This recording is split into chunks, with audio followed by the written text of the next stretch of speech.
During the onset of the global war on terror, new weapons, tactics, and career fields needed to be created to fight the enemy we were facing. The Joint Terminal Attack Controller was officially born on September 3, 2003, and provided the ability for close air support. The main difference being cleared to execute terminal attack procedures during combat engagements while embedded with the unit on the ground. The position of the JTAC holds massive responsibilities, but is a force multiplier whose performance on the battlefield has given small teams an edge over enemy forces whose numbers were in the hundreds. Join me on the latest episode as I talk with author and veteran Ethan Brown about his experience as a JTAC and the lessons learned while writing his series Visual Friendly's Tally Target. This is Veteran Success Story.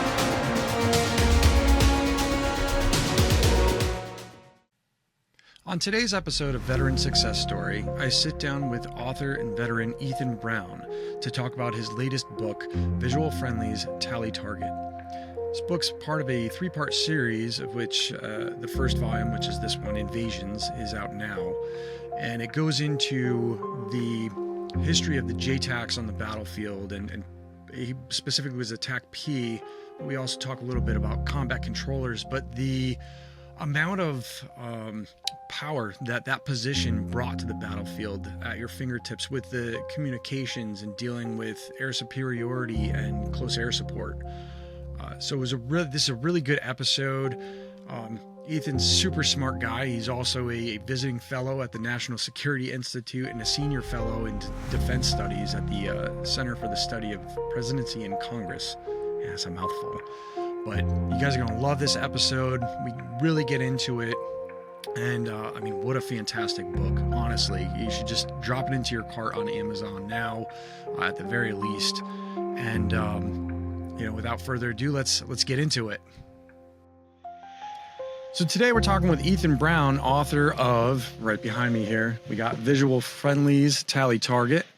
Book about your experience in the Air Force as a JTAC, TacP.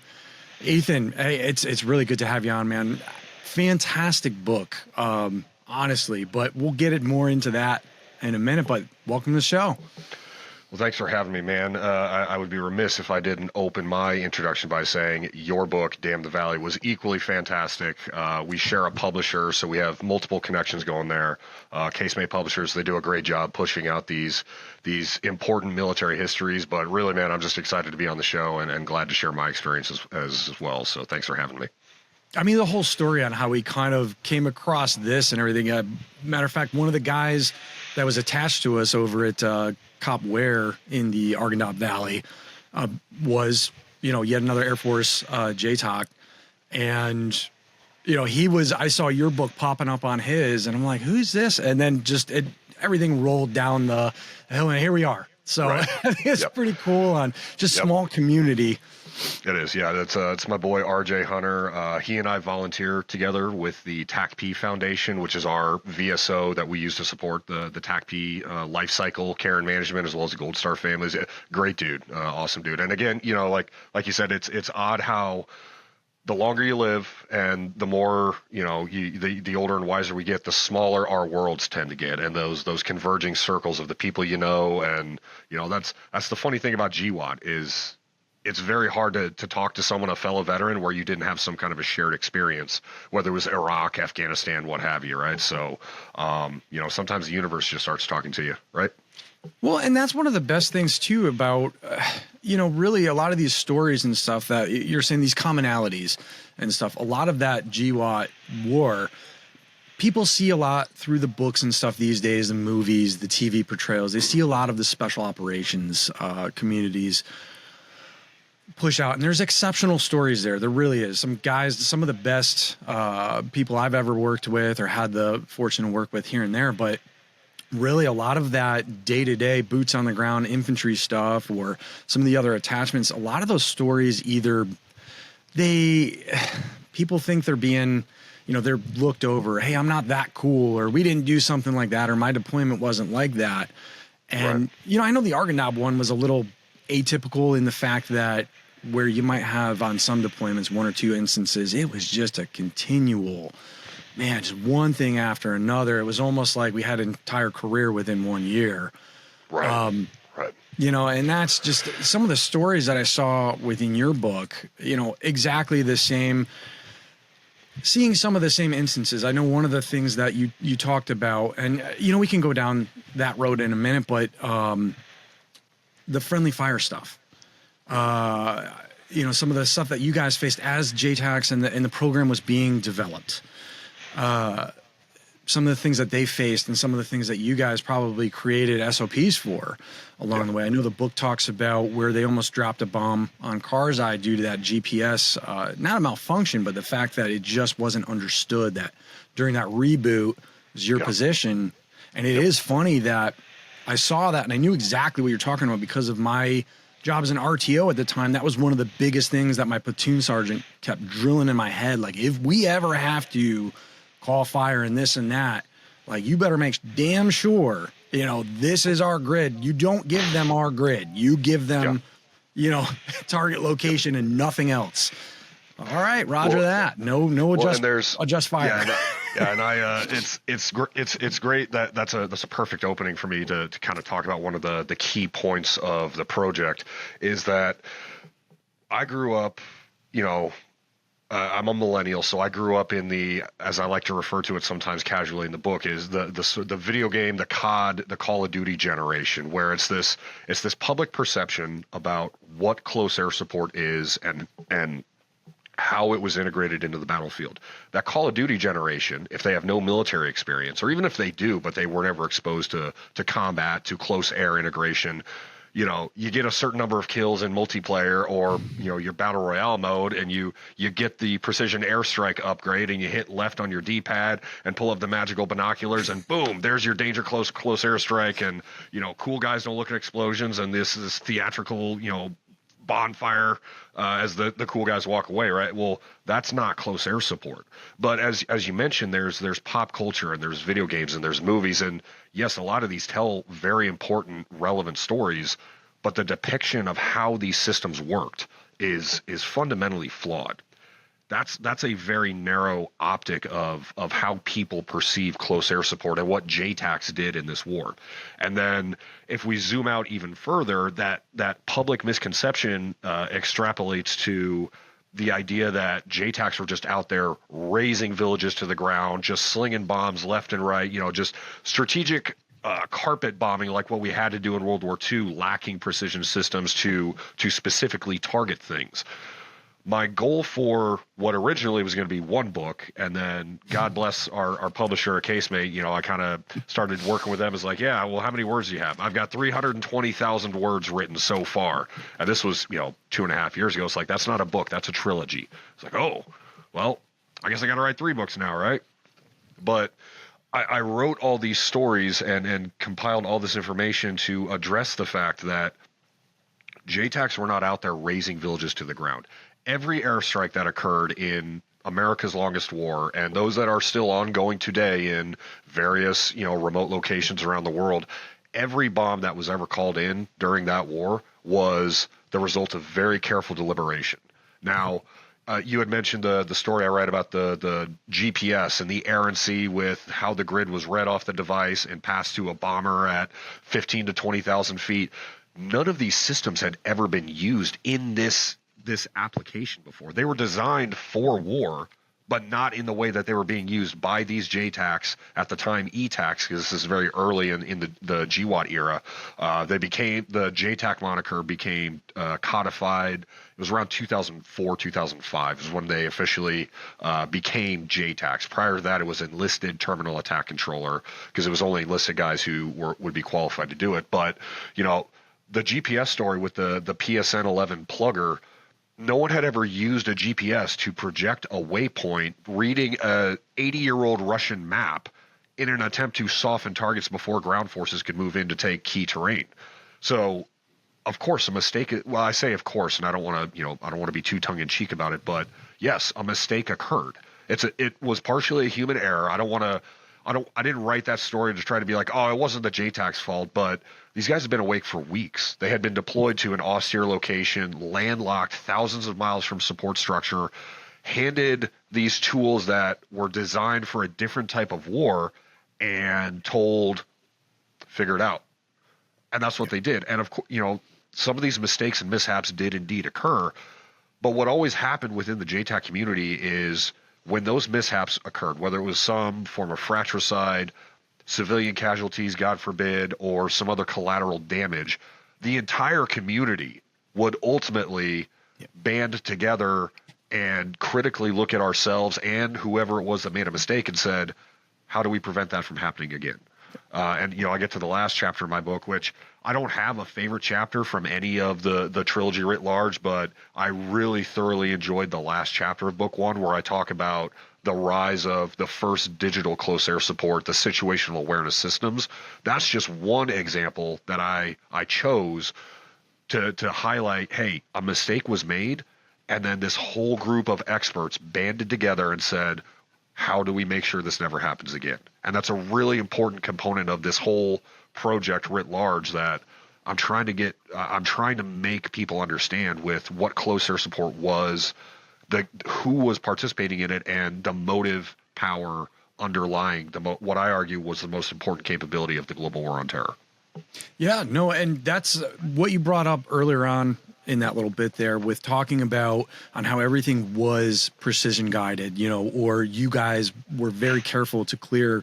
I was, the time where I even wrote my book was, and this is something that me and RJ actually talked about on his frustration on how many times he either couldn't clear it or the current ROE wouldn't allow him to clear something just due to the proximity to the village, Right. And it's not like the enemy didn't know that either. They kind of pulled into the villages and used that as protection for that very reason. I mean, it's not, there were very few instances to where we were dropping. Matter of fact, I don't think we actually dropped any JDAMs. I do know there was something to where we had one get dropped by regiment. The task force was coming in. We were on a side-by-side. It was just like out of nowhere. But that type of stuff didn't happen, especially with a JTAC offering that that in-between with the commander there.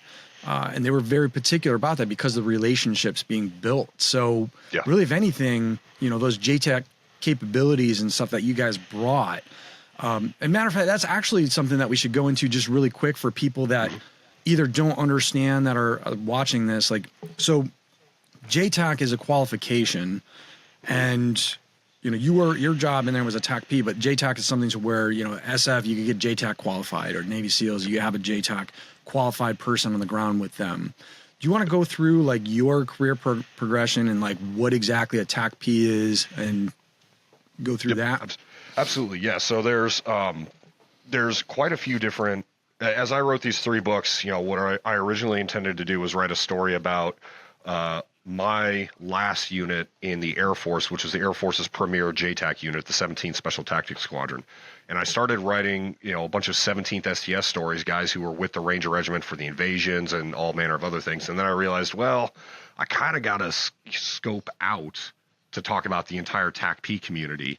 And then as I started, compiling more research and figuring out the timeline and everything, it's like, well, I kind of have to just write about the entire JTAC community, which is multiple tribes, multiple different uniforms. But from my evolution, my genetic growth in the community is I joined the Air Force in 2009, and I signed up to be TacP, Tactical Air Control Party. That is the Air Force's primary close air support specialization. They focus on joint fires, air-to-ground integration. The Air Force also has this combat controller tribe, which is their special warfare, but combat controllers are air traffic controllers. And I don't want to make it seem like, oh, it's air traffic control. They just land and take off planes. There's so much more to it than that.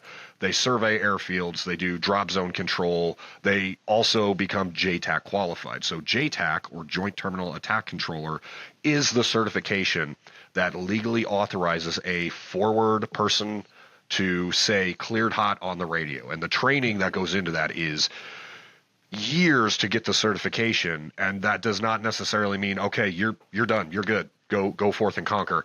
The training never stops, because it's what I argue in the book. It's the hardest thing a human being has ever had to do, is talk to a pilot 20,000 feet above and 5 miles away onto a specific spot of the earth with the most devastating weapons humans have ever conceived, right? Yeah. And so for me as a TacP, I did 11 years. You join, you go through the pipeline, you build the foundation of understanding air platforms, air platform weapons. As an Air Force guy, I had to learn about Army task organization, how units are organized, how the different mission sets work, and then it's almost impossible to put into finite words or the elevator pitch where the fusion of that knowledge comes into play. But somewhere in that training process, the two different things sort of click. And when you get to your operational unit, you are embedded with a Army ground maneuver force. I started on the conventional side. My first duty assignment was up in Elmendorf, or Joint Base Elmendorf-Richardson. So I was with 425, working with 3509th Infantry Battalion. So they were an airborne unit. That was my first exposure to operational constructs, was working with airborne infantry. Following that, I did 3 years up there, and then I went to El Paso, Texas, and I supported 1st Armor Division. Armor, airborne, those are about as two different emission sets as you can possibly imagine, right? But the close air support capability is sort of just synonymous throughout. The JTAC does the same thing. It's just understanding when and where to use that capability is what the JTAC has to adapt to. And then following that, I spent the back half of my career with 375 working out of, well, it's Fort Moore now, but I'll always think of it as Fort Benning. And then, going back, that goes back to an airborne infantry, but the Rangers are their own, like that's their own animal, the world's premier direct action raid force, right? So getting into special operations, CAS is yet again ubiquitous with that ground force mission, but the application is slightly different. And obviously the stakes are much, much higher at that level of engagement. But, TACPs as an Air Force career field specialize in close air support and air to ground integration. They are the Air Force's representatives to Army ground commanders. The other tribes, you have combat controllers who are exclusively special operations. Their primary capability is air traffic control, airfield survey, and drop zone control, but they become JTAC qualified to support Green Berets and SEAL teams.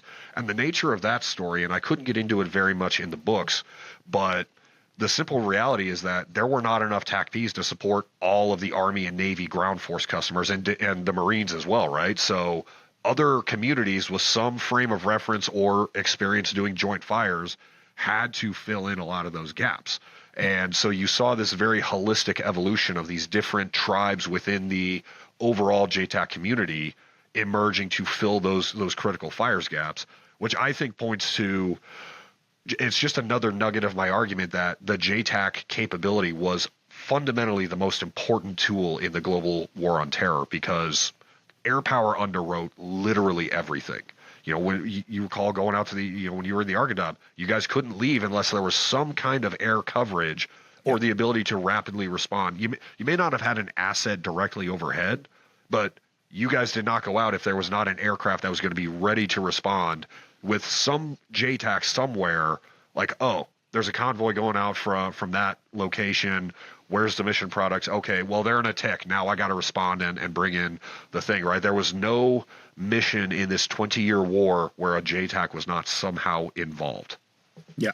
Well, and that's even, even as an RTO, I know we didn't have a JTAC attached to first platoon, but back at Cop Ware, there was one there, but we were constantly getting freaks from birds and stuff there. So, even, as the RTO, I'm still loading up ComSecs and everything else, but all right, hey, we have the possibility of this being out here, so I'm going to have these freaks loaded. We would get that from the JTAC guys. They were the kind of that go-between, and even there, it was still like a, hey, how do I use TigerNet, or what is this Falcon View, or, some of the stuff that you talked about in the book too, the conversions between, and I'm not sure, because I'm sure now that they have the whole thing to where we were working off MGRS, and earlier on it's latitude, longitude, where, Big Army is talking MGRS and Air Force is talking lat long, to do those conversions on the fly and everything else. That's just, and to have those capabilities at your fingertips, crazy. And then another thing that people don't realize is you know, the birds, fast movers and stuff, you only have them on station for what, 10, 15 seconds. You know. Yeah, I mean, it varies, and one of the biggest struggles I had, if you don't mind us taking sort of the broader aside to start focusing on some of the book stuff, is when I was writing these books, you know, I wanted to write about my old squadron, and then I had to write about, well, I got to write about this entire Air Force tribe. Well, I can't really write about that. I got to write about the entire thing because this was the Cass War, right? One of the struggles I had with writing these books was, and I point this out, I'll share some of it because it comes from volume 3, which I just finished writing up a few weeks ago, and it's ready to go up to the DoD for security review now. But I make a point in there. I name drop a couple different authors who I've always admired, guys like Ian Toll, Peter Frankopan, David Halberstam, these Anthony Beevor, these tremendous military historians that, you know, guys like you and I have read most of their works, right? I have been astounded at how those writers can cover the Pacific War, if we're going to mention Ian Toll, and he can cover it at this very broad scale, but incorporate names and battleships and destroyers, and this airstrip was called here, and you had Colonel so-and-so and Sergeant this. I can't do that. It's not me. As I mentioned in the afterword of volume 3, my writing style is to bludgeon the reader with context. God bless every editor that I have ever worked with, because it's just something I can't avoid. But as I was trying to figure out in my head, like, how do I tell people what close air support is and what JTACs are and how it was the most important thing about the war on terror? And oh, by the way, I'm a policy guy. I work for a nonpartisan policy think tank in D.C. for my day job. How do I put the strategic lessons learned and the policy lessons learned into this as well? So what I had to do is I interviewed so many people, 135 people by the time the story was all said and done, across different JTAC communities. I had support from Headquarters Air Force, talking with operational and behavioral psychologists to get into the psychology of a JTAC. And then I had to go and I had to pick one story from a certain part of the timeline at a certain location. Yep. And then I had to figure out how to weave that individual narrative account back into, okay, this guy was with the Ranger element that did the Haditha Dam raid in April of 2003 in Iraq. Now I need to go back and talk about doctrinal functions, like what is type of control, what is method of engagement, what is a bomb on target attack. I'm trying to write a story where people will understand, oh, this was not the magic binoculars from Call of Duty. There is so much more that goes into this. But what I ended up struggling with, and I'll say it, you know, here on this show, my great regret is that I could only get a handful of these stories to populate this work, right? It's the same problem I'm sure you had. You wanted to talk to everybody in the platoon, everybody in the company. Well, if you do that, you end up doing all the research and never writing the damn book, right? So there's a point where you got to figure out, I got to tell this guy's story, and then I'll go to this capability, and then I'll talk about the geopolitics, and then I'll go into the national security and international relations theory, and then folding all that stuff together. God bless my editing team at Casemate Publishers, because they took my brain vomit and turned it into a book. But, you know, that was kind of the hard part of this story, is how to take all these seemingly disparate things and then make it a tapestry that actually weaves together at the end, man. No, you did a fantastic job. That's like one of the biggest things that I enjoyed about the book was that, you know, the fact that you take real stories from there, which everybody loves the stories, you know, they're all so, but it's like this mixture of, to where it's not that dry military, but with just the lessons, or, you know, X unit went here and this happened. Yeah. It's like, no, you're on the ground. You're seeing the story from the view of that, but then you're zooming out and you're saying, hey, this is what happened from this standpoint, and this is why we do this, or this is why we develop this particular system.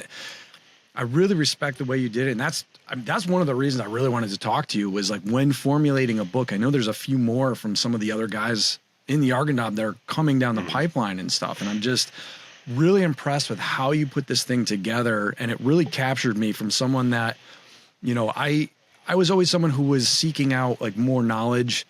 You know, how can I be better with the radio? This is my role right now, you know, so like, right. let me go to the experts over here. But you really imparted even more just from reading this. I was like, man, I wish I had some more of this knowledge or the knowledge of the capabilities here when we were out there.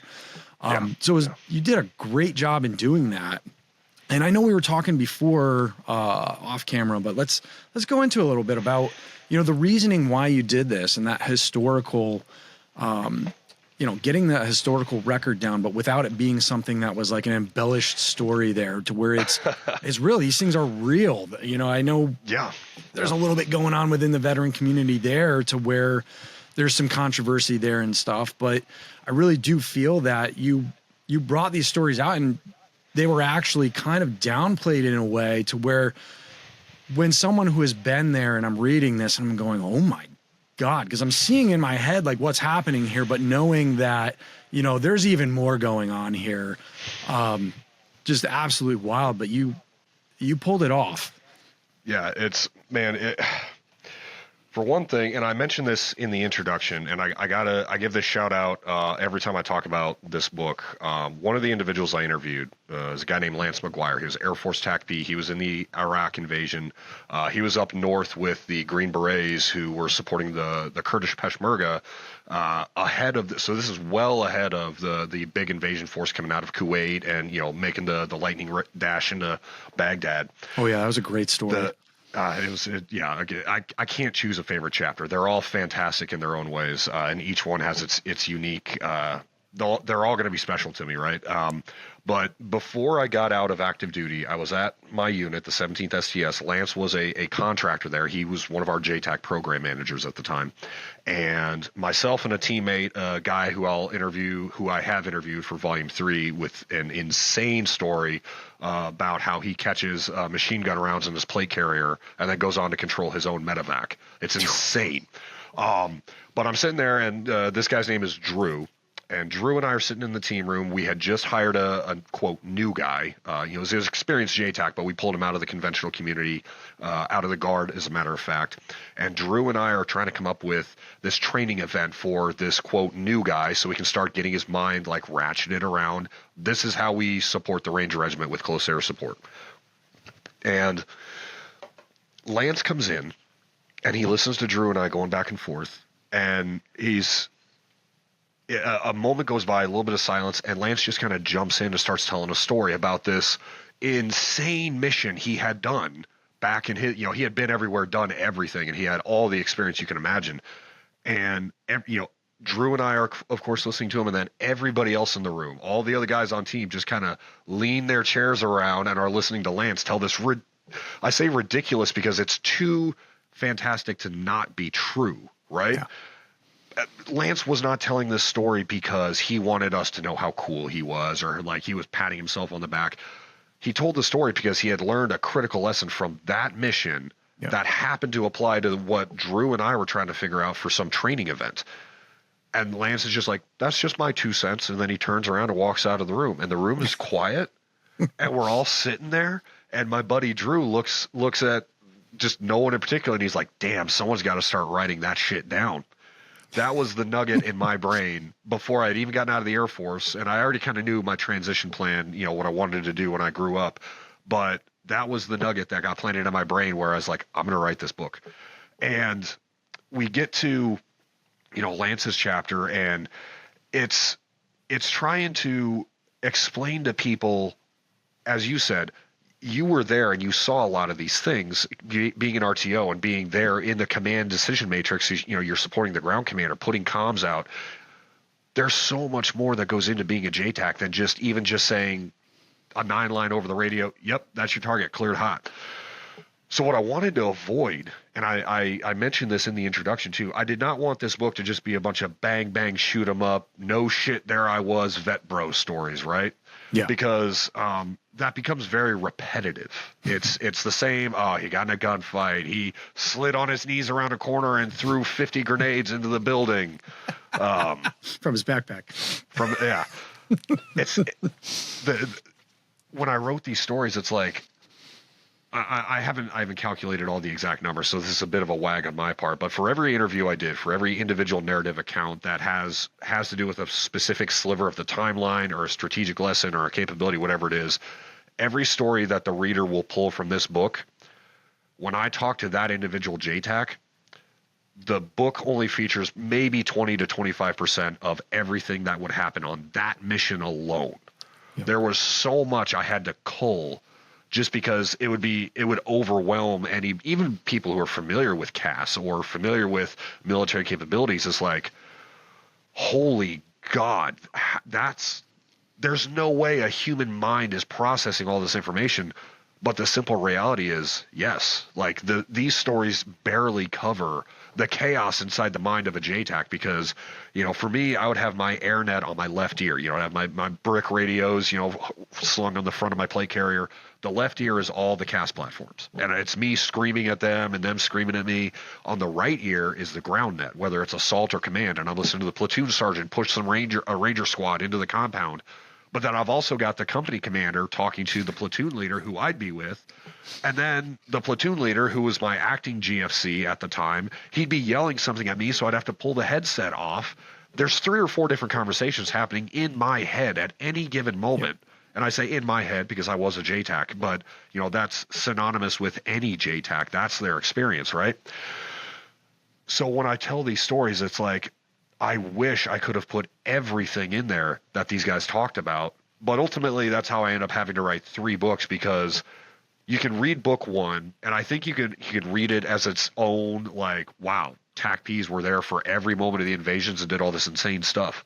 When I get to book 2, I'm actually going to feature some coalition JTACs, so non-U.S. guys. I've got a Brit, a Canadian, German, and a Danish JTAC, and they've all had very similar experiences, but their perspective, being non-American, really fleshes out the identity of the war on terror. And it's so important. And then I also talk about the psychology of JTACs. Air Force gave me permission to interview a behavioral psychologist with the 24th Special Operations Wing, and I'm trying to just make people understand how much went into every single airstrike that we conducted and how much information a guy like me had to keep floating in their heads. And they're doing the tactical risk assessment and, hey, sir, I've got Apaches overhead. They've got the 30 millimeter and I've got rockets. I can do this. I can do that. This is my recommendation. If that fails, I've also got the B-52s or the A-10s, or I've got HIMARS we can launch from the FOB that's 200 miles away. But if I do that, I have to clear airspace up to 75,000 feet.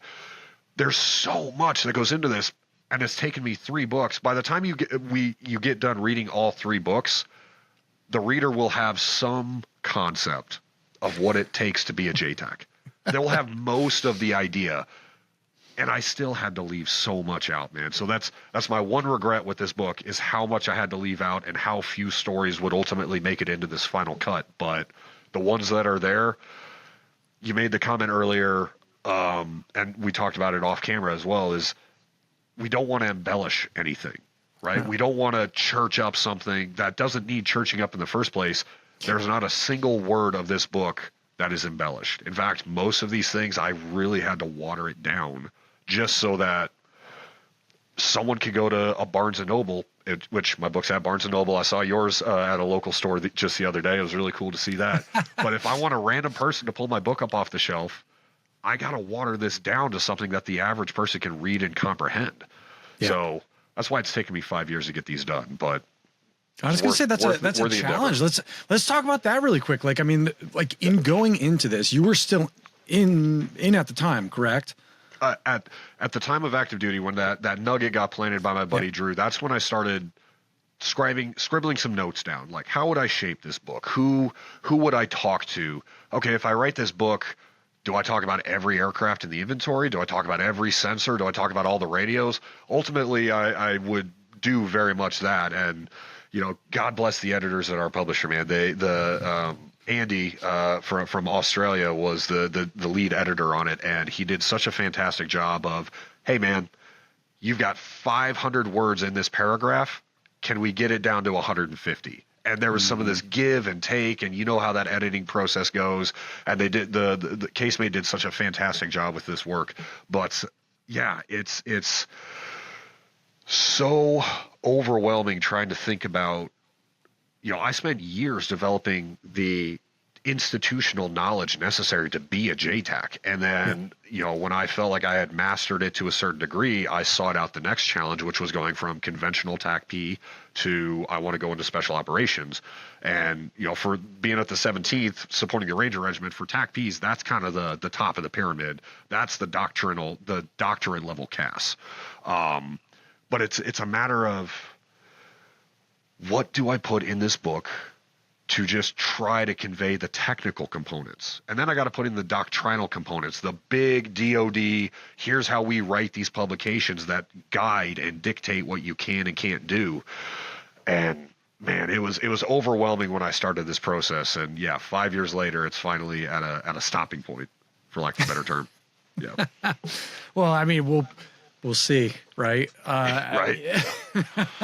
I mean, is this something that you're like, where is this? What's next for you, honestly? Like in all of this, because I mean, taking 5 years, 3 volumes, I know you probably came back surprised, finding out, oh wait, I have a series here. Yeah. And that's there's more coming. We gotta get through volume 2. I'm waiting to get that back from the DoD for the security scrub. Because the important thing there is, when I wrote these books, I had to make sure that I did this, quote, the right way, that I got public affairs concurrence to interview certain people.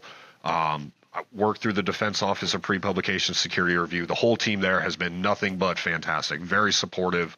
The folks there, my case officer, the deputy director, they've all done a tremendous job because they want this story to get told. Yeah. But they also don't want they don't want this book to get published where it's like, oh, you weren't supposed to talk about that, right? That's their whole job. And I think for a lot of military folks, you talk about the guys who are writing more about the Argon Dam, right? From your community. Going back to a lot of the folks that we worked with in our time, I think there's probably a stigma about folks like the Security Review Office, right? Like I know I had that initial impression of, I got to send them this book manuscript. I'm going to get back, 5% of the original thing, and I'm not going to have a book left. But the review office folks did a fantastic job. It's like, hey man, great book. We loved it. You can't write this. You can't talk about event X or capability Y.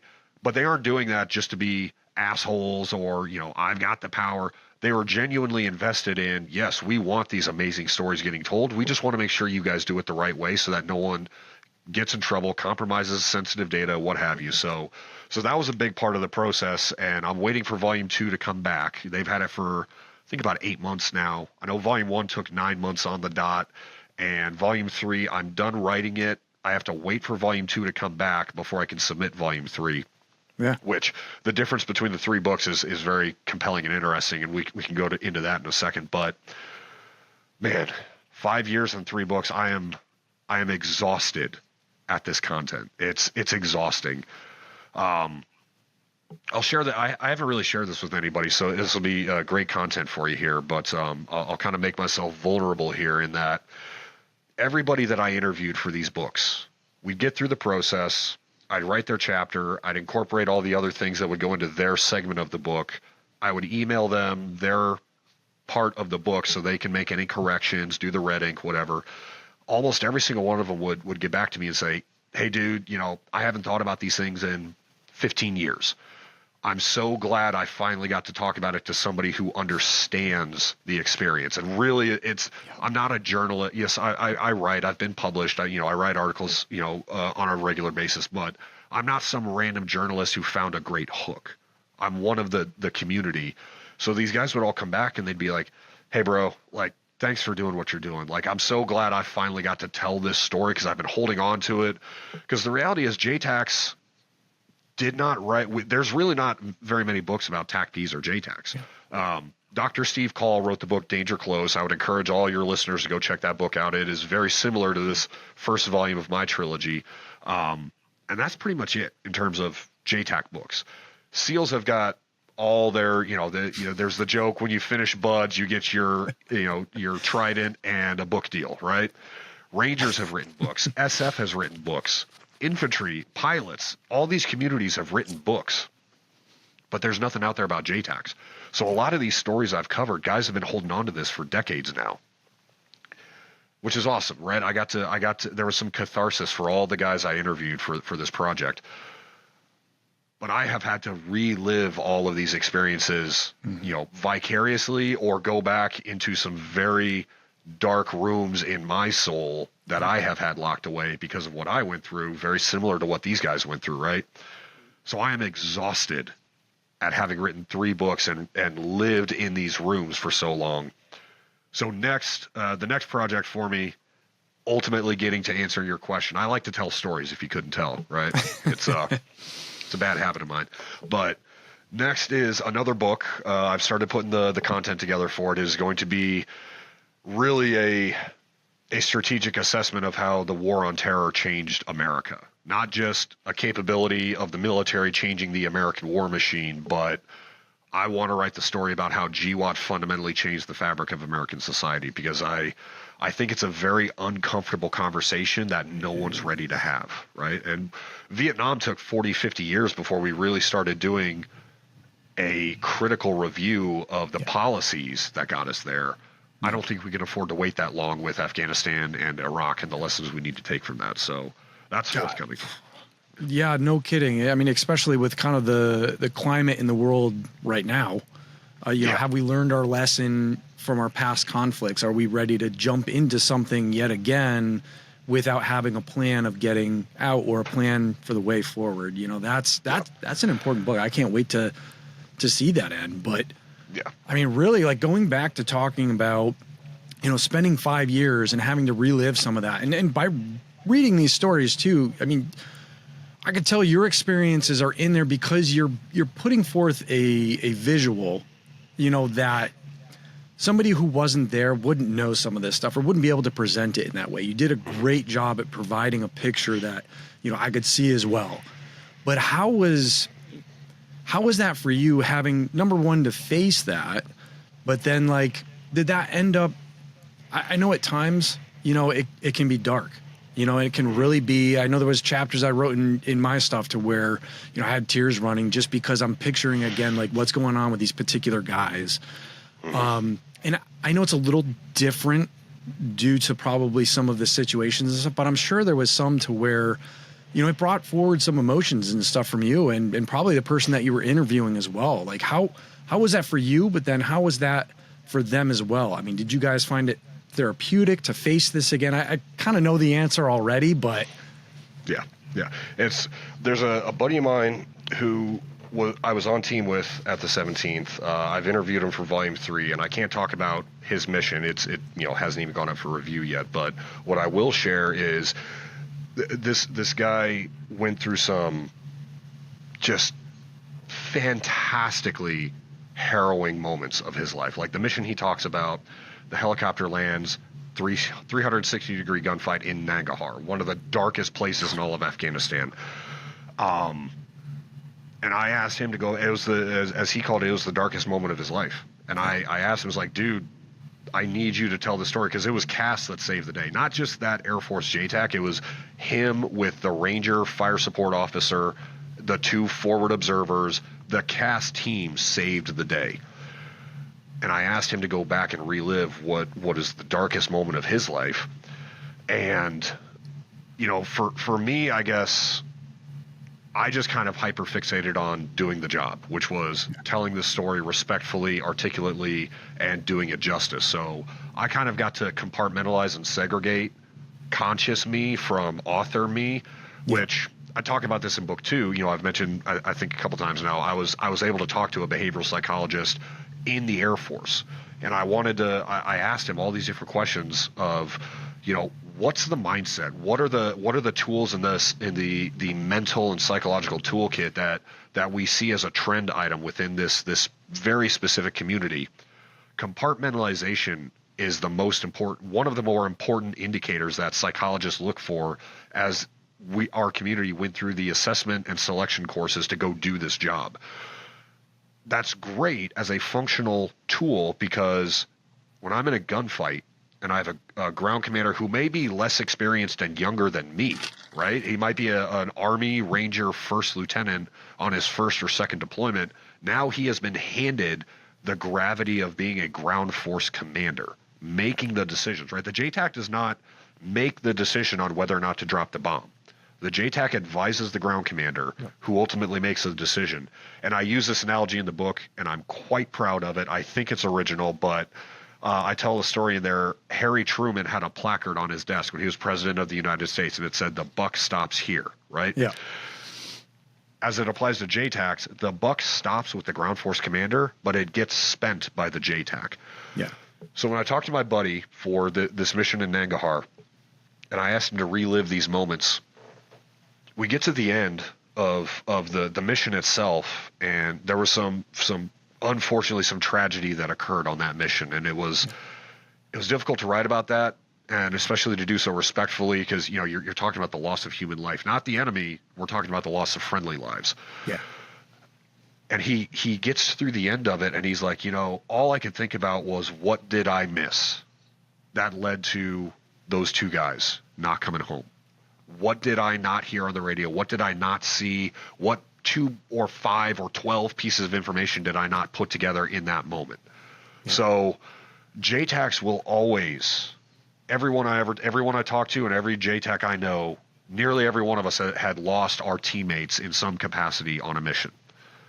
And we get to carry that weight on our shoulders for the rest of our lives, not necessarily because it was our fault, but we're going to feel like it was for the rest of our lives. But my buddy, he made a comment at the end of his interview, and it was so salient. He was like, I'm almost envious of the infantryman, the rifleman, because his fight is this corridor with a very simple decision matrix. And that's not downplaying what the infantryman does, right? Like, we exist to support that. But for the JTAC, I've got my targeting device on my chest. I've got the radios in my ears. I've got the ground commander who I'm grabbing his shoulder to let him know thing X is happening. It's almost like, even if I'm in the middle of a gunfight with a Ranger platoon or an SF team, I'm not really in the gunfight. My thoughts are 20,000 feet above and tracking where all the good guys and the bad guys are. So as I talk to all these individuals, and then, my buddy puts it in such salient terms, he's like, I'm almost jealous of what the infantryman gets to experience, because I feel like I never really experienced the gunfight because I had so many other things I was working through, even in the moment. So it's like, man, how do you quantify a guy reliving that experience of, well, yeah, I remember exactly what happened, but it's like, I almost feel like I wasn't there. Yeah. It's ideas like that I try to conceptualize and form into a story where people can be like, you're in the middle of a gunfight, you're getting shot at and blown up, and you feel like you're not even there because you have so many other things going on.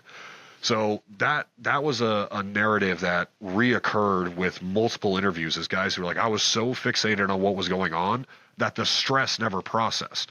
So what do? We go into our compartmentalization, and we take all those black thoughts. And the British JTAC who I interviewed, he'll be in volume 2.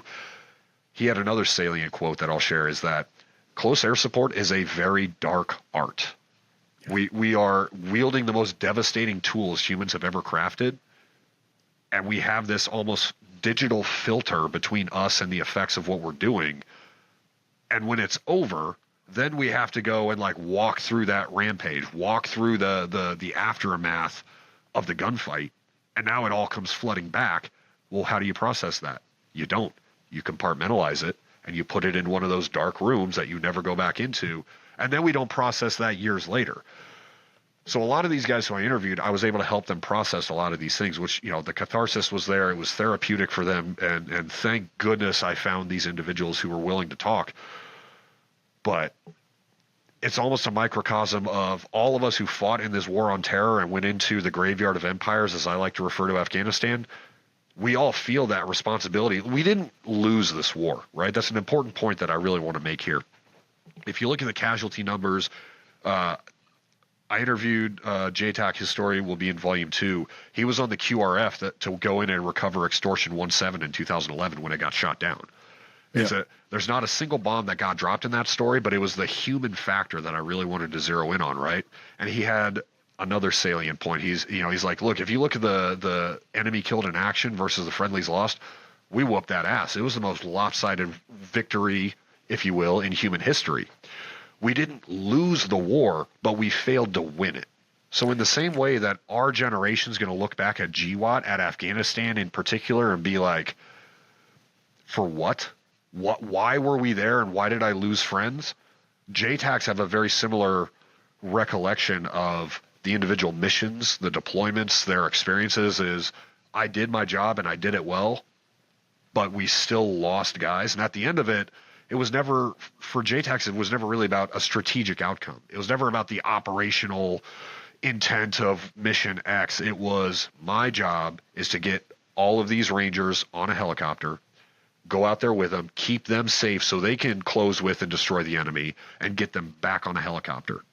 And for those guys who went on those missions and not everybody made it back on the helicopter alive or unharmed, they're going to carry that weight with them for the rest of their lives. So there was some catharsis with these books, but even speaking with a like-minded individual, a fellow soul, we can't process all that trauma and all those dark thoughts. Like, the community is going to live with that for the rest of their lives, man. And I'm hoping that these books sort of give a little bit of that resonating, our story is finally getting told. Thank goodness, right? But yeah, it's something that I don't know that I've really processed my part in writing these stories yet either, to be honest. To ultimately answer your question, right, we had a bunch of stories I had to interject in there, but, I think I'm still processing it. There's rooms that I have now added more dark thoughts to, and I have just closed that door and thrown the bolt, and I don't know. We'll deal with it when the time I was going to say, I think it was when I was talking with Andy Stumpf, actually, something where he said, if you don't deal with your shit's going to deal with you. So some of that compartments on, man, I can't even talk right now. Putting this stuff in the compartment, throwing away the key. Is that the best answer? Like, sometimes it is, but then you gotta be able to unpackage that, and by you talking with these guys too, I mean, it's a really noble thing, but you also have to realize that you are taking on some of these burdens at the same time. These guys are sharing these stories with you, but you're also, especially if you're writing about it, and the way you did, I can't see how you couldn't have taken on some of that burden, and now you're kind of sharing that alongside each other, but there is a therapeutic effect to it. I've seen it. I've had a little bit of a chance to slow down. I know you're earlier in the book tour stuff, so I've slowed down a little bit to understand the gravity of some of it. But I honestly, with what you've done and talking with those guys and them revisiting that, and it sounds like, a lot of them it was good for a lot of them. It's a good thing you're doing, man. And I also want to make a point is there were a lot of guys who I reached out to, whether it's someone I knew or, hey, I'd hit the group chat of whatever and be like, does anybody know someone who was here at this time? And it's like, yeah, I'll DM you the guy's number. And there were quite a few JTACs who I talked to. Some of them I would ultimately interview, but then we would get through the scrubbing process for their chapter. And then they'd be like, dude, I'm sorry. I just can't. Yeah. No qualms about that whatsoever, right? And I totally understood where they were coming from. And it's like, dude, someday if you're ever ready for it, I'll find a way to get your story put out there as well, right? I've got platforms. I can write the articles. We can still do the scrub. But there are a lot of guys who weren't willing to share their stories because, as I mentioned, our generation is going to carry the burden of this war that we failed to win. And the microcosm of that is all these JTACs who will forever carry the burden of which comm did I miss that led to the tragedy occurring.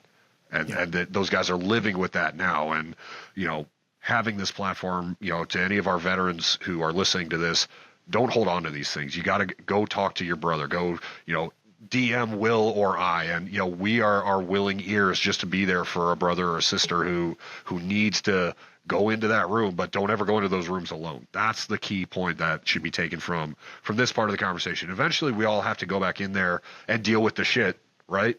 Yeah, don't do it alone. Don't go into the pit by yourself, right? Always have a lifeline, have a ladder, or have a friend. So I think that's the takeaway from this segment. No, I completely agree there. That was what, and I guess something that I could probably add to it is, and I know it's a little different, not totally, it's different in the way to where I know the guys that I wrote about in mine, it kind of reestablished a support system. So now they have that number and they have that ability to reach out and say, hey, it's actually crazy. One of them did this morning, you know, and he was like, hey, I'm dealing with this. Do you know anybody that could help here in this particular situation? I'm like, I don't right away, but you know what? I'll get back to you. You know, and that's actually part of this whole podcast is getting the flow of information these days is huge. And where you were saying the fact is that now it's what, 10, you know, roughly, you know, we're not that far past Afghanistan, but the flow of information these days is crazy fast. So it's good. You know, it's good that this stuff is coming to light much more quickly than it did for things like Vietnam and stuff, to where there is kind of similarities in the fact of where we got bogged down by bureaucracy and you know, Congress and that whole end of things, to where what was this war really for? You know, I'm sure you faced a lot of the same sentiments out there. You know, it's I've got a quick story about that actually, and it kind of a bit of a sneak peek into, you know, this fourth book project that I'm preparing to take on. Yeah, I'd love to hear it. At the end of my time, and I'll be vague about this because it's referencing, you know, certain people, and I hate being cagey. You know, it was always a pet peeve of mine when I was in special operations. Even if we'd be deployed, we'd be going to some facility or whatever, and you know, we all JTACs, we all look a little bit different. You know, we kind of stand out, even though everybody's wearing uniforms or whatever else. You could tell. It would always annoy me when we'd be there and somebody would be like, "Oh, who are you guys?" And then someone would be like, "Oh, we can't tell you." And I just kind of look over and be like, "We're the Air Force JTACs. We're here to do X, Y, and Z, right?" So it always pet peeve of mine. So I say that as context for, I hate being vague and cagey with this story I'm about to tell, but I think it's important to share. Late in my career, my last deployment actually, there was an individual who was in a position of authority who came to the outstation I was at. They're, you know, networking or whatever, doing the battlefield circulation. They pulled me and the small group of Rangers off to the side, and they wanted to talk to us, you know, like, hey guys, you know, this is the strategic vision, you know, we're coming up on the end game here. Like, what are your thoughts?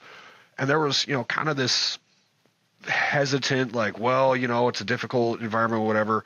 Well, at that point I'd already, you know, I had my bachelor's degree in international relations. So I thought I was shit hot and had this, you know, prolific worldview. But I made a point to this individual. I said, we had 2 off ramps in Afghanistan and we have missed both of them. The first one was May 2nd, 2011.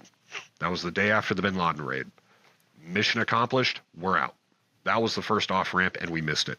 The second off ramp that we missed in Afghanistan was failing to replicate the model that we used in Germany, Japan, and Korea after we fought those wars. Yeah. Afghanistan, I argue, could have been a success, but for 2 components. The first one was the misadventure into Iraq. There was, and that's a whole separate kettle of fish by itself, so I won't belabor the point as I'm telling this story. But the second, you know, were it not for Iraq, I think Afghanistan could have been a strategic success. But it would have required us to make that generational commitment to Afghanistan evolving not into some Jeffersonian democracy, because we can't export our constitutional system, but we can export enough of it that Afghanistan could have eventually holistically grown its own stable governance. We did it in Japan. We did it in Korea. We did it in Germany. And guess what? We're still there, right? World War II ended in 1945, and we are still there. That's what was required in Afghanistan. So 2 off ramps, and we missed them both. And this was the feedback that I gave to a senior leader on my last deployment towards the end of the war in Afghanistan. And we have to start asking ourselves, like, when do we start detecting when we're mired in a war that we have no chance of winning? Or what's our decision point to prevent that from happening, right? And it's not a partisan sort of, well, if Democrats had done this when they were in power, or if Republicans had done this. This war spanned 4 presidential administrations, and none of them could answer the problem, how do we succeed? What is success? Because number one, it was never defined. In 2001 and 2003, the objectives were clear.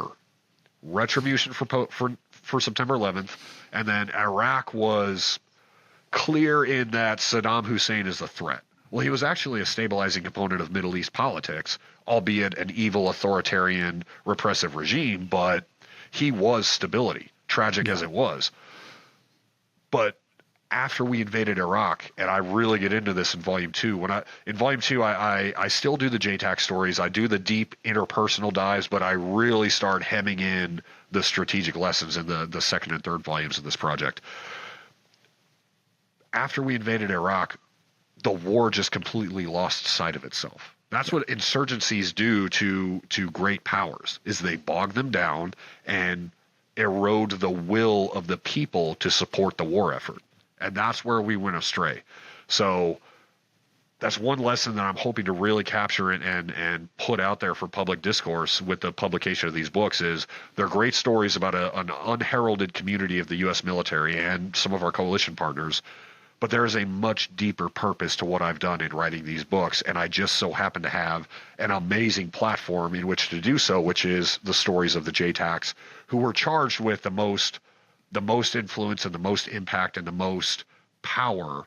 You know, I use this expression multiple times throughout the books.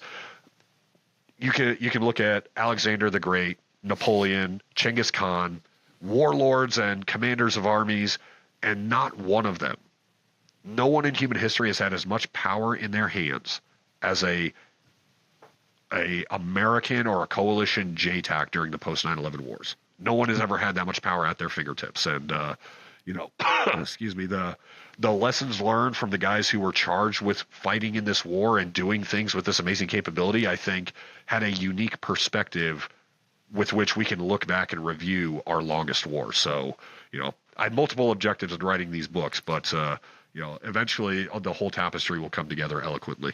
No, you're not wrong with any of that thinking there, and that's I echo a lot of that there. Matter of fact, that was one of the things that was mentioned. It was much more pushed on, but the forward, some of the General Ben Hodges had talked about with me was the fact that this was just it ended up being something that was just simply fighting a war in Afghanistan to fight a war in Afghanistan. There was no way forward. There's no plan out. It was just, let's just keep going. And it's like, what in the, you're supposed to be working yourself out of a job. What is going on here? Man. It's when we're looking, I made the comment, 4 presidential administrations, however many segments of the U.S. Congress, Joint Chiefs of Staff, generals, all the way down to the lowest private. This was a generational war, but it was not I don't think of it as a 20-year war. I think of the war on terror as 21-year jumps forward into, I hate the expression kicking the can down the road, because there was no can. A can implies that we have a container that we can put some stuff in and then slide it onto the next group of dudes, right? There's a tremendous book. I'll give him a shout out. He's a buddy of mine who mentored me through early in the process. Wes Morgan's The Hardest Place. America Adrift in the Patch Valley of Afghanistan. It's a fantastic book. He talks about Kunar and the Patch Valley, which is one of, we've mentioned the Arghandab, I've mentioned Nangarhar. Kunar was another one of those infamous places. In fact, in your book review, I made a point of talking about the names of places and why they resonate with people. So Wes was a he was a student, actually. He was just, he was in Kunar watching this counterinsurgency strategy unfold. At the timeline, I want to say he was there in around 2007, 2008. But he tracks this cyclic generational evolution of different units going to this valley and different leadership decisions, different actors involved. But the one constant was the Afghan people, who were suffering under, quote, occupation, and trying to navigate living with these Americans and other coalition states. I can't summarize the points of his book because it's so eloquent, and I'm going to do a terrible job of. So, The Hardest Place, Wes Morgan. If you're listening to the show, you got to go get that book because it's fantastic. But that counterinsurgency was such a vague, unclear thing that the U.S. military was not equipped to deal with. As an infantry platoon, your job, you guys did not train in counterinsurgency. You're an infantry unit. Your job is to close with and destroy the enemy. I was a JTAC. My job was to call in airstrikes to support the infantry or armor or cav or whoever it was. But somehow within this amalgamation of unclarity and this empty bucket that didn't exist, somehow figuratively getting kicked down the road 20 times, the war had no identity. We did not know what the end state was supposed to be. And if lacking a political end state, which is, war's ultimate purpose is to use violence to achieve a political end state, you cannot create a grand strategy for war fighting in order to achieve that political end state. So the war on terror is a lesson in international relations and the use of violence for a political outcome. And it's not a good lesson, but it's an important one. So, that's... Again, we can have a whole separate episode about just this segment alone. I was going to say, that's a whole nother thing, delving into the fact that the Afghan people, we came in there with that American mentality of, quite frankly, we're going to free the shit out of you. The only thing Afghanistan was missing was oil, right? Yeah. Yeah. But to that end of things, the Afghan people were very, in that culture, the Middle Eastern culture and stuff too, is very relationship based. And when you have, year long or 6 months or, 9-month rotations, for a culture like that, it's very confusing. It's like you're here, but then you're not. Like, why aren't you sticking in this fight with me? Like, you're Americans, but like now there's a different set. There'd be a different set of personalities, a different set of, honestly, the ROE would just constantly change, so there's rules of engagement and changing on things. And there's just constant flux to where it's like you're trying to get this culture where this is an alien thing to them to adapt, like you will think like us. And it's like, that's not how it works. No. And there's an academic summary to what you're saying. So I think it was my third deployment as a JTAC. I went to Afghanistan in 2015 and 2016 as an air advisor. So I had to go to the Air Advisor Academy in McGuire Air Force Base over in New Jersey, and we sat through this a month of course classroom academics to talk about how you go and integrate with another culture, because we were advising the Afghan military on how to essentially replicate our success, because we wanted to. The goal there was work myself out of a job. I want to hand security responsibility off to the Afghan military. So I want to train them how to do what I do. In my case, I was training a very entry-level group of Afghans how to talk on a radio to an airplane. Right? I was there when the A-29s were brought into Afghanistan, and I worked with those advisors. It was an interesting deployment that I thoroughly enjoyed. But the concept you're referring to is the high context and low context cultures. Here in the West, we are a low context culture where we communicate everything directly. We're very abrupt. We're time and objective driven. When you go to places like Afghanistan, it is a high context culture where, as you said, the relationships matter more. And you threw out a few timelines: 3 months, 6 months, 9 months. 9 months is not enough time for an American to deploy to the Arkandab River Valley and integrate themselves into that subculture of a broader Afghanistan tribalist national. They don't have a national identity. They have a tribalist identity that sort of fits under an umbrella they call Afghanistan. The two cultures are, they don't fuse. So they tried to teach us this in a 4-week curricula of, you need to sit there and have tea and don't say a word about what you're there to do. The Train, Advise, Assist program, I think, was another vector of success in Afghanistan. And then when all the support started getting pulled from the war writ large, and the advisors didn't have the tools to continue training and helping and abetting the Afghans, the whole thing, it all fell apart, right? And we saw that with the withdrawal in 2021. We had spent all this money and all this time and all these resources teaching the Afghans how to fight a Western method of warfare with some adaptation to their unique subcultures.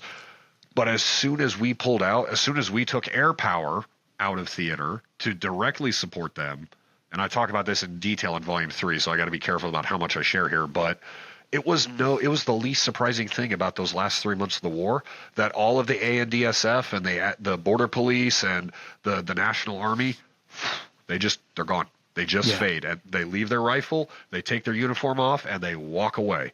And here in the West, our society was watching this unfold, and it's like, how could we spend all that money, and how could we spend years there, and they just get up and walk away? And those of us who were there were just sitting there watching the newsreels like, yep, that's it. We told you this was going to happen, because they became so dependent on our capabilities, our war fighting tools, and we were generations from imparting our capabilities into some Afghan version of that as soon as we said, hey, we're out, what incentive was there for the Afghan soldiers to hold on to their outposts?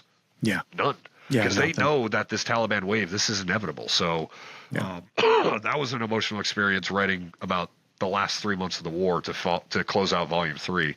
I'll preview that much, but there was nothing about the war in Afghanistan that should surprise anybody, with how it was mismanaged and how it was not understood by our strategic leaders, by the people in the halls of power in the West that make policy. Those of us who had to go there and fight in this war, nothing that happened in the end was surprising. But somehow it caught everybody else unawares. So what do guys like you and I do? We write books that capture some of these stories and hope that people in power will read them. So, very that's true. what we're left with. So you mentioned much earlier in the beginning the TacP Foundation. Do you want to let me know a little bit about how either people can give to that, or what they do out there, and how other people can get involved? Yeah, absolutely. No, it's really exciting. I'm the least qualified to promote the foundation, so listeners will have to bear with me. But there's a lot of VSOs, veteran support organizations out there. Most of them are doing tremendous things and helping communities. For the TacP Foundation, we are the, for lack of a better term, cradle to grave support infrastructure for TacPs. When they come into the community, we are there for some examples I'll give. Kids out on a training mission, or he's deployed. Oh, hey, your mom's in the hospital. The TacP Foundation is going to be there for immediate needs to try to make sure, okay, we got to get a plane ticket for this kid. We got to find him a hotel. We got to get him across country to go be there with his mom in a time of crises. Or we've lost TacPs over the years. So we have our Gold Star families who every year at the reunion, last year we had it down to San Antonio. We brought the Gold Star families in. We're providing scholarship support for those kids to be able to go to college because, because their dad, husband, brother gave his life and made the ultimate sacrifice. So when a TacP, keys the mic for the last time, the foundation wants to be there to help those kids grow up and support them. We do resiliency retreats. We're sending guys who are dealing with PTSD. We take them and send them off on fishing trips with other special operators so they can be back within that tribe to process those emotions, because God forbid, someone needed help and there's not an organization there to be like, hey, let's get you onto this thing. You can go be with your people. Yeah. And when they miss that opportunity, we get the notification that, hey, we lost so-and-so, right? God, that's what the foundation does. Is we are a nonprofit. Everybody with the foundation is 100% volunteer. Like, we don't make any money off of this. We are here to support the TacP community and give those resources. Just this last year, we've gone through a ton of evolution to sort of segregate. We had the TacP Association and the foundation. We've redesigned the full business model. Credit to the president and director, Ramiro Villalobos, who was a 14th ASOS TacP. He was actually my first sergeant at my last PME school that I went to before I got out of the Air Force. So he's an amazing dude. We've got an amazing team there. And everything we're doing is to support the community, take care of the Gold Star families, help with transition assistance, right? Like, I don't know what year you got out. I got out in 2020, mid-COVID, so I might still be active duty for all we know, right? Some foreman out of gotten signed, right? But there was a transition assistance program. It was just the generic Air Force. You have to sit through a TAP seminar for 1 week. Here's how you write a resume. Here's Six Sigma. You can go onto LinkedIn and do the course and get your Six Sigma certified. Guess what employers don't care about? Six Sigma. It means nothing. So the foundation is partnered as part of the AF War group to target TacPs to help them transition out of active duty or guard and then begin their next phase of life. We have so many programs that we're initiating that, you know, we're looking for funding for, and we've got a great community. We don't call them donors, we call them community partners, and we don't fundraise, we friend raise, right? Because we're building this community of people that we pull together to take care of the TacP tribe and their families, right? Yeah. There's a ton of great things. Let me make sure I've got the address right here. I believe it's TacP or tacpfoundation.org. Yeah, just tacp.org is where we can get all the information about that. Donations are always welcome, right? And just know that, you know, for whoever does decide to support us, 0 pennies goes into anybody's pocket with the TacP Foundation. Every dime we get goes to supporting TacPs, Gold Star families, dependents, what have you. So it's a great organization. I'm super excited. In fact, I'm even wearing the foundation polo today, just on a lark. But yeah, man, it's a great program. I'm so thankful to be able to give back to my community, as I know you appreciate, you know, with the work you've done, giving back to yours, man. So it's a great program that they've got going there. No, absolutely, man. Now, hey, Ethan, where can people find you? On the internet, I still have a Twitter, you know, even though I think Twitter's kind of dying a little bit. It's at Liberty Stoic, and then Instagram is going to be Ethan Brown Author. I'm trying some new things with. I didn't have social media until I got out of the military. You know, with the world I was in and the places I was at, I just didn't have social media for various reasons. But you know, now that book 1 is out, I'm trying to match my posts with kind of the timeline of the book itself. So February is coming up. One of my best friends, Robert Zachary, he features twice in the book. He's got some February 2002 events where I'm going to be sharing some pictures of him and, you know, kind of overviewing some of the amazing stuff he did leading up into Operation Anaconda. So, you know, yeah, the socials are all there. Would love to follow, and, you know, whoever reads the book, if they want to hop on Amazon and give a review, that's always helpful too, right? We're always trying to fight the algorithm, as it were. So, you know, yeah, absolutely. Like, yeah. So where can we? There's normal places for the book, Amazon, Casemate. It's on. Yeah, Casemate. I would always prefer to direct people straight to the publisher, because, you know, we always want to give back to the ones who stuck their necks out for you and I writing these books, right? But Casemate has got it on their website. It's on Amazon. It's on Barnes and Noble. We're actually pending right now. A studio bought the rights to the first 2 books to convert it to Audible. I would very much like to be the narrator for that, but of course I have to audition to read my own book, which is, you know, you wouldn't have thought that, you know, initially, but having no experience, it's like, okay, well, I'll record a bit and go on, but it will be on Audible or audio platforms. I can't say Audible specifically, I don't think, but it will be converted to an audiobook. But yeah, all the big retailers, Amazon, Barnes & Noble, the publisher's got it on the website. Someone can DM me and I might hook them up with a signed copy. Of course, you know, there's always a good risk to take there. So it's out there, and I'm very humbled that I got to be the guy that tells these stories, man. Awesome, man. That's, you know, and for people out there too, is I read it, I reviewed it, you know, that's one of the biggest things though, in helping, you know, like you were saying, beat that algorithm, get the stories out there to more people, because quite honestly, you know, without those reviews and, you know, you don't even have to write a whole review. You just do a star rating, you know, and it puts it in there, but review preferred.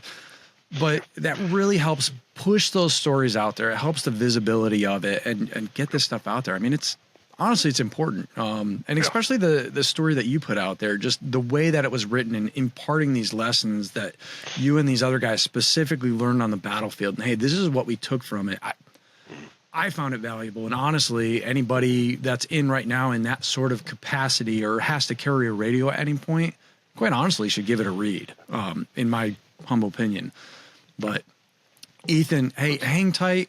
I'm going to pop off here, but hang tight. I got to talk to you afterwards. And, you know, thanks for coming on the show. I really appreciate it. And thank you. Well, it's a pleasure, man. I really love being on the show. Thank you so much for having me. So I will close by saying, Damn the Valley, The Devil's Playground, and Visual Friendly's Tally Target, all 3 from Casemate Publishers. Listeners, you got to go order them. You got to read them. It's important. So absolutely, Ethan. Thanks. Thanks for listening to another episode of Veteran Success Story. If you want to know more about author Ethan Brown and his latest book, Visual Friendly's Tally Target, I'm going to put links to all that stuff in the description of the episode, so you can find it there. Also, just look it up.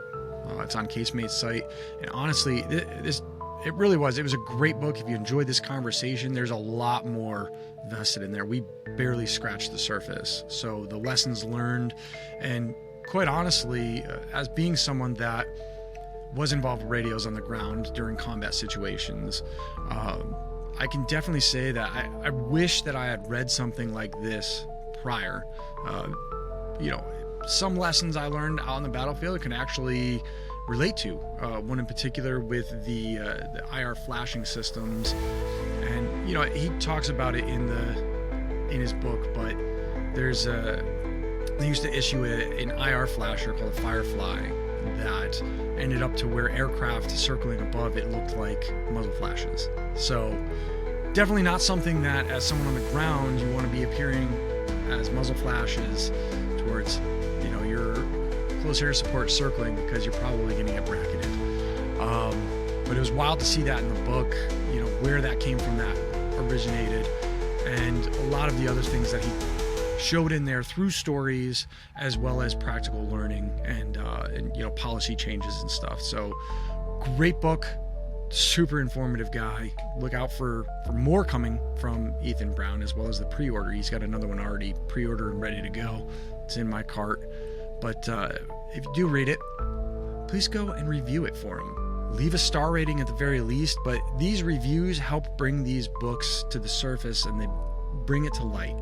The way the algorithm works out there is if people aren't talking about it, if someone's not leaving a review. And I know it's a little bit of a pain to do so, but it really helps us get those stories out there. So, guys, it's been great. I hope the holidays have found you well. And stay tuned for another episode coming up of Veteran Success Story.